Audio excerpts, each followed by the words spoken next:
As an American Jew, my heart doth yearn for the holy land where my faith was born. Like David who longed for Zion's hill, I yearn for the place where God's presence still. The land where Abraham walked with the Lord, where Moses received the holy word, where Joshua led his people in battle, Ruth found redemption in Boaz's cattle. O Israel, land of milk and honey, the place where Solomon built his temple so sunny, where Elijah called down fire from above, and Jonah learned about God's mercy and love. Like the psalmists, I long to see the beauty of your hills and the depth of your sea, to stand in awe of your ancient walls and hear the shofar's trumpet calls. For though I am an American Jew, my roots run deep in the soil of you, and I know that one day I'll stand on your holy ground in God's own land. Does anybody know the source of that poem? Has anybody heard that poem? Anybody want to take a guess? No guesses? Well, there's a reason that you have not heard that poem, because it was actually written by a program called ChatGPT earlier this week.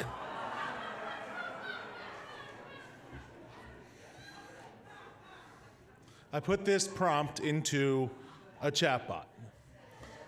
Write a poem about yearning for Israel as an American Jew. Use a biblical reference.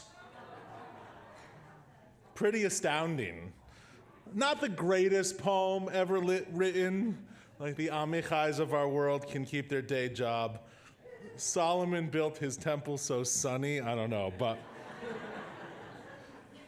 astounding nevertheless. It's truly astounding nevertheless.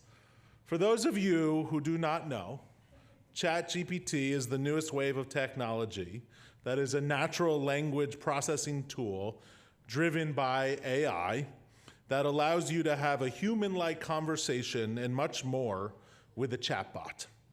It's based on a large language models and can answer questions and generate responses.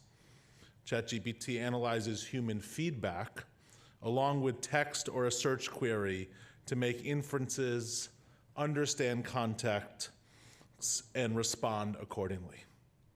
It's shaking up many fields from academia to therapy. The Seattle and the New York City public schools have banned ChatGPT over fears of mass cheating. Computer scientists are using it to help debug confusing code. And one of our rabbinic colleagues in Long Island used ChatGPT to write a sermon earlier this year.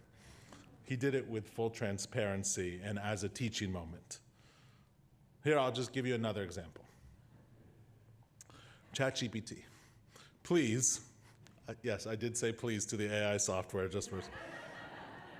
Please write me 100 to 150 words about the importance of celebrating Passover, even if I'm a Jew who is alienated from his or her religion.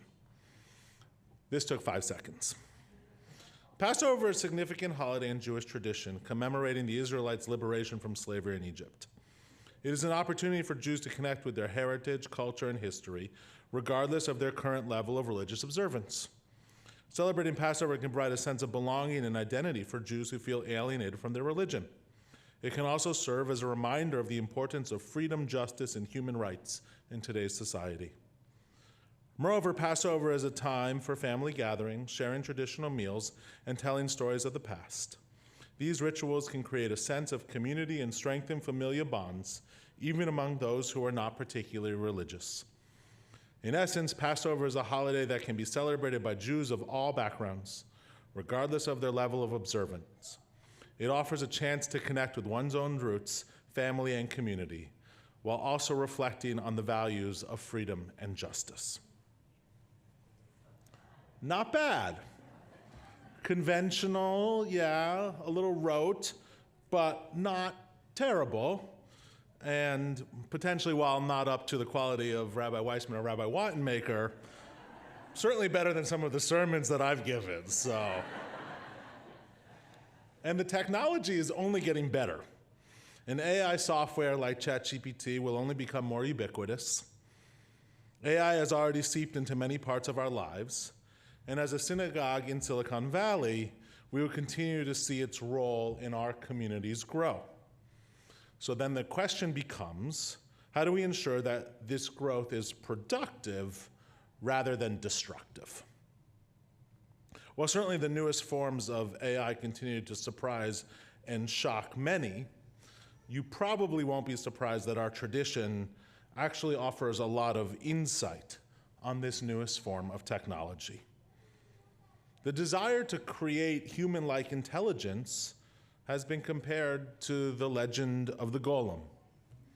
In Jewish folklore, a golem is a creature. I actually wrote this part, so.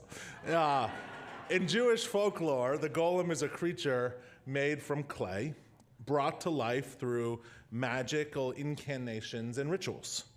The golem is usually created by a wise man or woman in the community or a rabbi to protect the Jewish community from danger like persecution or pogroms. The most famous golem story is the one of the golem of Prague, which is said to have been created by the 16th century Rabbi Judalo ben Betzalel to protect the Jews of Prague from pogroms. The golem was said to be invincible and was able to perform incredible feats of strength. Our rabbis for centuries have argued about the golem. How should it be treated? Can it be counted in a minyan? Can it be killed? Since the golem is created by human beings rather than by God, it is not considered to have a soul in the same way that humans do. Nevertheless, the golem is often depicted as having some degree of agency and consciousness, which raises philosophical and ethical questions about the nature of life, consciousness, and morality. Eventually, the golem, that was the one that was created to protect the Jewish community of Prague from persecution, became increasingly violent and unpredictable. And Rabbi Judah of Lo realized that he needed to deactivate the golem before it caused any harm. So he removed the magical incantation that gave it life. Certainly, ChatGPT is soulless. I'm not worried about my job. I like, though, what Nathaniel Weidenblank said in Mosaic magazine. Much as the ability of programs like ChatGPT to write essays or solve complex mathematical problems will force teachers to give their students assignments that require more genuine independent thought, he writes, the fact that machines can do so many things that seem human forces us to appreciate better what it really means to be human. But as Reformed Jews, we know we shouldn't dismiss technology out of hand.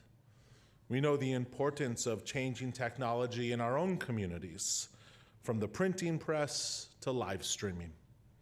Our willingness to embrace and respond to the changing natures of our day has allowed us to continue to adapt to the dynamic community we are here at Bethel. As a community, we need to decide which waves we try and ride and which waves we try and buck. With ChatGPT, it seems we'll need to do both.